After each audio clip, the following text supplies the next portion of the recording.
Merci, Monsieur le Président. Ma question s'adresse à Monsieur le ministre des Outre-mer. Voilà maintenant près de 10 ans que la Martinique et la Guadeloupe connaissent des échouements d'algues sargasses sur leur façade atlantique.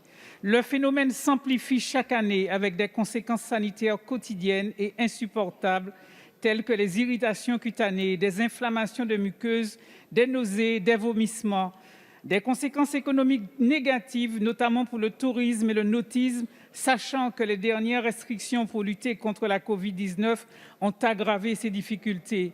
Des dégradations de matériel avec la corrosion des biens, des tuyauteries, des matériaux et des circuits électroniques et électriques. Des impacts sur la pêche avec la formation de zones anoxiques causant la mort de nombreuses espèces marines et de poissons. Des coûts significatifs de traitement pour les collectivités locales et l'État. J'attire votre attention sur le manque de données scientifiques plus approfondies concernant les effets d'une exposition prolongée aux sargasses en décomposition sur le corps humain.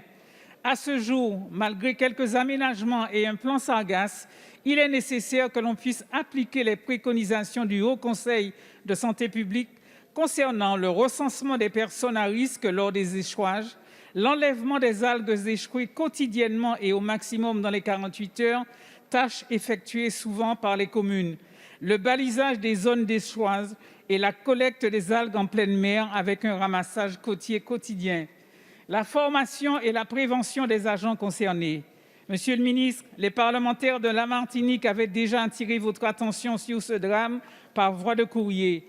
Quelles sont les mesures que le gouvernement compte mettre en place pour soutenir les communes habituellement impactées par ce phénomène? Acceptera-t-il de les soutenir dans le cadre d'une demande de reconnaissance de catastrophe naturelle? Je vous remercie. Merci, cher collègue. La parole est à Madame Emmanuelle Wargon, ministre déléguée auprès de la ministre de la Transition écologique.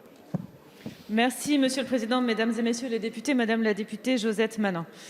La question des sargasses dans nos territoires d'outre-mer, en particulier en Martinique, représente effectivement un problème sanitaire majeur et nuit également au tourisme. Et c'est pour lutter contre ce fléau que le gouvernement a mis en place un premier plan de lutte contre les sargasses en 2018.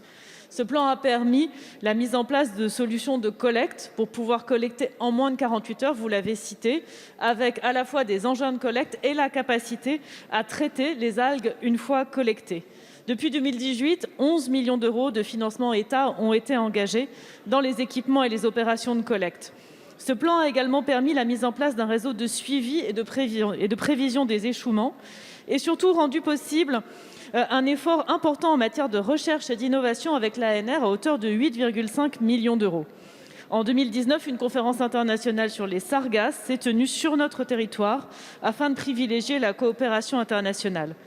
Le gouvernement que je représente et bien sûr le ministre de l'Outre-mer sont tout à fait prêts à présenter et préparer un deuxième plan sargasse qui a vocation à être publié d'ici la fin de l'année 2021 pour améliorer encore la collecte et le traitement avant échouement, notamment avec des barrages proches des côtes, voire un broyage en mer, qui a vocation à mieux utiliser les résultats des projets de recherche et d'innovation et de faire avancer la connaissance en matière de santé et de sécuriser les règles de financement de la solidarité nationale pour avoir des financements plus pérennes. La concertation locale sur ce plan sera lancée dès la rentrée et c'est donc avec les élus locaux, les élus de nos territoires, les communes en première ligne que ce plan sera élaboré.